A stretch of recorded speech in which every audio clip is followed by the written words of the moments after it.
In lesson 5, we learned about the delta. We learned about taking our SFDs and really digging into them, figuring out what's going on and comparing those SFDs to what we learned from the rumble. And the difference between those stories, that's the delta. That's where change happens. What are the key learnings? What did we take away from that?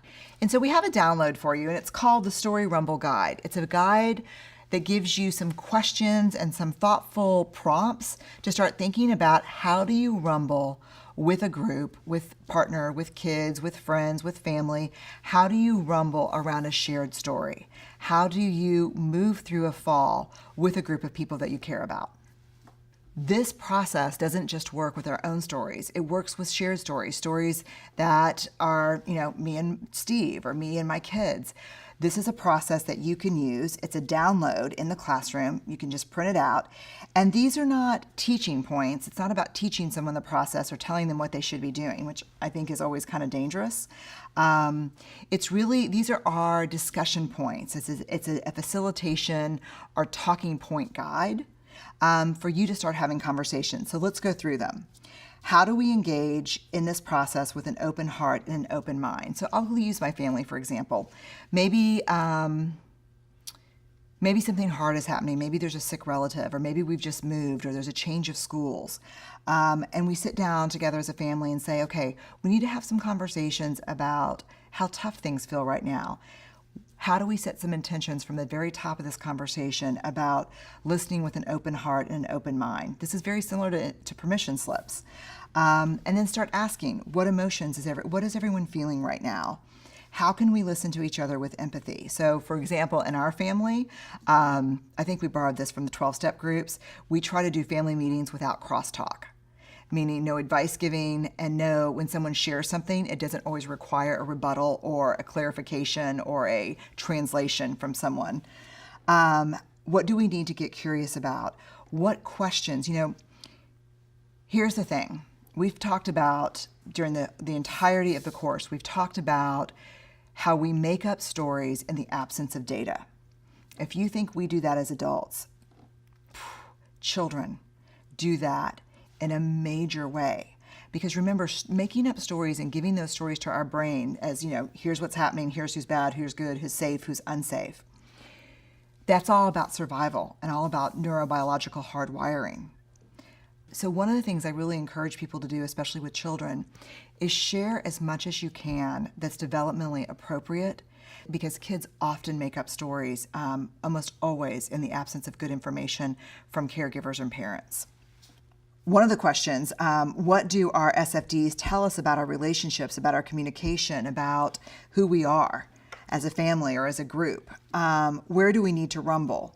What lines of inquiry do we need to let open in order to better understand what's happening? Again, asking questions like, what questions are not being asked that really need to be answered?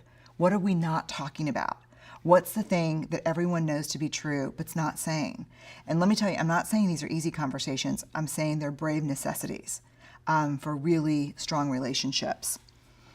What's the delta between those first SFDs and the new information we're gathering? So let me give you an example with Charlie, who recently came to me and said, I really don't like math, which is one of his favorite and best subjects. I really don't like math. I'm not smart enough. I'm not good enough. I'm in over my head. And so as I listened to him say this, I could see he was really struggling and really making up a story about his intellect, about his ability. And that scared me. And I said, I know what it feels like to believe that you don't belong somewhere or you're not smart enough to be in something. And that's scary and hard. Can we figure this out together? Can we really rumble and dig into this story a little bit? And he said, well, what does that mean? I said, can I check this out with your teacher? And of course, his response was, you can call her, but don't tell her who you are. It's like, I'm going to have to tell her who I am. So I call his teacher and she's like, oh God, I'm so glad you called. You're the fourth parent this afternoon.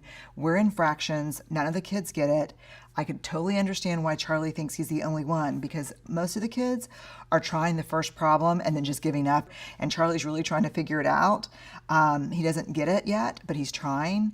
And so I was able to go back to Charlie and say, look, your stormy first draft was that you weren't smart enough and that everyone got something and understood it but you.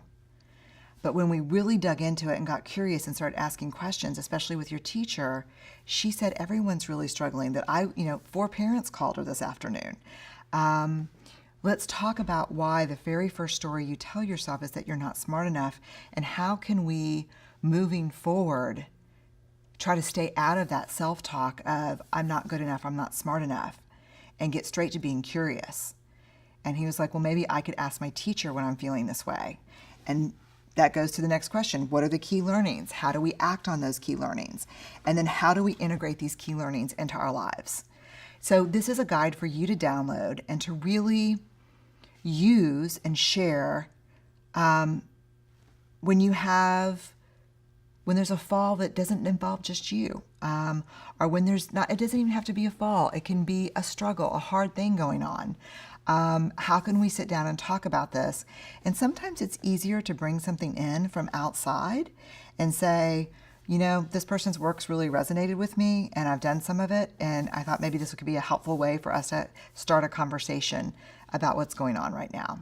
So download it and use it, and this is another way that this process becomes practice and leads to the revolution in your life.